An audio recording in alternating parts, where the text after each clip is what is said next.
ان الحمد للہ والصلاۃ علی رسولہ اما بعد۔ بچوں کو روزہ رکھوانے کا بھی اللہ اور اس کے رسول کی طرف سے، شریعت کی طرف سے حکم ہے کہ 7 سال کے بعد بچوں کو بھی روزہ رکھوایا جائے اور 10 سال والوں کو ضرور روزہ رکھوایا جائے۔ بچوں کے روزے کا حکم یہ ہے کہ بچے اگر روزہ پورا کر لیں تو بہت اچھی بات ہے، اور اگر روزہ پورا نہ کر سکیں، درمیان میں وہ بے صبری ہو گئے،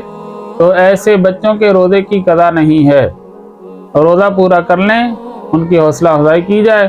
اور روزہ اگر وہ درمیان میں ان سے جو ہے وہ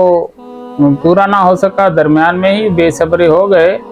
تو اب ان سے قضا نہیں کروائی جاتی۔ نماز اور روزے میں یہ فرق ہے، بچوں کے نماز اور روزے میں یہ فرق ہے کہ بچے اگر نماز توڑ دیں تو ان سے نماز دوبارہ پڑھوائی جائے، اور روزہ اگر توڑ دیں تو روزہ دوبارہ نہیں رکھوایا جاتا۔ اس لیے بچوں کے اصلاح کے لیے، بچوں کی تربیت کے لیے، اگر آپ چاہتے ہیں کہ آپ کی اولاد، آپ قبر میں چلے جائیں اور آپ کی اولاد کے نیک اعمال آپ کو وہاں ملتے رہیں،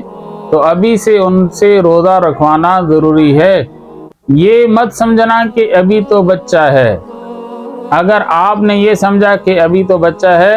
تو پھر آپ اپنی اولاد کا مستقبل تباہ کر رہے ہیں، لہذا آج ہی اس سے روزہ رکھوایا جائے۔ دودھ پلانے والی عورتوں کے بارے میں شریعت کا مسئلہ یہ ہے، اگر روزہ رکھنے کی وجہ سے اتنی کمزور ہو جائیں کہ اب بچے کو دودھ نہیں ملتا، تو اس عورت کے لیے پھر روزے میں چھوڑ کر بعد میں رکھنے میں کوئی گنجائش ہے، ورنہ اگر بچے کے دودھ کا کوئی متبادل نظام ہو سکتا ہے تو پھر دودھ پلانے والی عورت بھی روزہ رکھے گی۔ صحابہ کے زمانے میں تو چھوٹے چھوٹے بچے اور مائیں اس بات کی کوشش کرتی تھی کہ وہ دودھ پینے والے بچے کو بھی، یہ حضرت شیخ زکریا رحمۃ اللہ علیہ نے اپنی کتاب میں لکھا ہے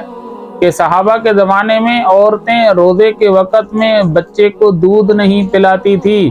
تاکہ اس کی بھی مشق ہو جائے آج سے ہی۔ ہم یہ تو نہیں کہتے آج کل زمانہ وہ نہیں ہے صحابہ کا، لیکن یہ ضرور کہتے ہیں کہ دودھ پلانے والی عورتیں اگر ہمت ان کے اندر ہے اور وہ بچے کو دودھ پلا سکتی ہیں تو اس حال میں وہ روزہ رکھیں۔ اللہ عمل کرنے کی توفیق عطا فرمائے۔